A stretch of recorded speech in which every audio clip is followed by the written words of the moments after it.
वेळेला प्रश्न विचारला की ज्या दिवशी जी आर काढूनच मी आलो, आजच आम्ही जी आर काढला.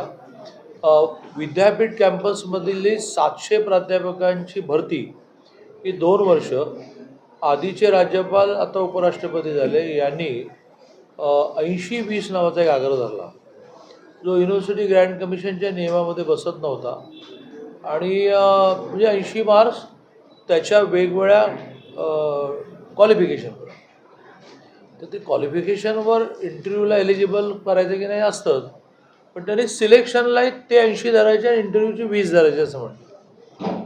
फायनली ते गेले, नवीन राज्यपाल आले आणि त्याने आता ते 80-20चं 60-40 केलं आणि 60 मार्क्स हे त्याच्या डिग्र्यांना, म्हणजे त्यांनी जगभरामध्ये वेगवेगळ्या विद्यापीठ पेपर्स किती मांडले, मग त्याची PhD कोणत्या विद्यापीठाचे, असे बरेच मार्क्स आहेत. आणि 40 मार्क्स हे त्या कॉलेजेसच्या इंटरव्ह्यूला असं फायनली सँक्शन झालं. त्यामुळे तो GRE बहुतेक आज मी सही करून आलो निघाला. कॉलेजेसमध्ये जवळजवळ 11,000 प्राध्यापकांच्या रिक्त जागांमधल्या निम्म्या म्हणजे 5,500 जागांना परवानगी मिळाली. मग ते 3 महिने आचारसंहिता होती, त्याच्यामध्ये एवढा मोठा डिसिजन केला. तो विरोधकानेच आरडाओरडा केला असता की मतं मिळवणं ठीक आहे, आणि मग त्यातून आचारसंहितेचा भंगही होतो. आचारसंहितेच्या काळामध्ये अगदी पर्यायच नाही अशा गोष्टींना निवडणूक आयोग परवानगी देतात. आता म्हणतात की थांबा 3 महिने. काल संध्याकाळी 7 वाजता आचारसंहिता झाली जिल्हा परिषद. तर आज ती सगळी प्रोसेस करून झाली. विद्यापीठांमधले जे डीन आहेत त्याला स्टॅट्युटरी पोस्ट आपण म्हणतो, registrar, dean, exam incharge, NSS incharge वगैरे.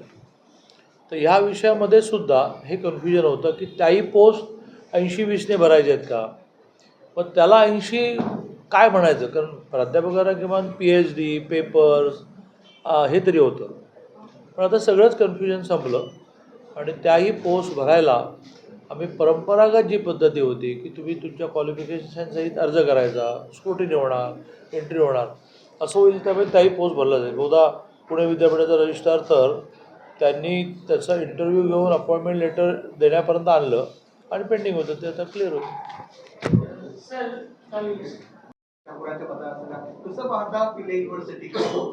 कसं प्रशांत ठाकूरचे वडील रामशेठ ठाकूर हे शिक्षणाचे इतके आग्रही, रयत शिक्षण संस्थेचे ते संचालक आहेत आणि रयतच्या अनेक इमारती म्हणजे इथल्याच नाही तर आमच्या सांगली कोल्हापूर भागातील होण्यामध्ये ते खूप आर्थिक कॉन्ट्रीब्यूट करतात. त्यांचेच गुण आमच्या प्रशांतमध्ये आले आहेत.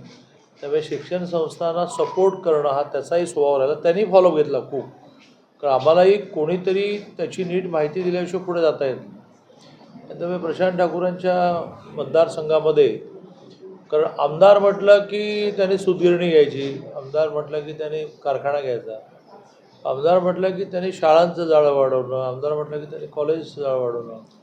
कारण आगामी सगळा काळ हा वेल्थ जी आहे ती ह्युमन रिसोर्सेसच आहे. वेल्थ हे गोल्ड नाही आहे, माणसं चांगली मिळणं. आणि त्या अर्थाने प्रशांतचं मी खूप अभिनंदन करतो. ओके, चला. ABP माझा, उघडा डोळे बघा नीट.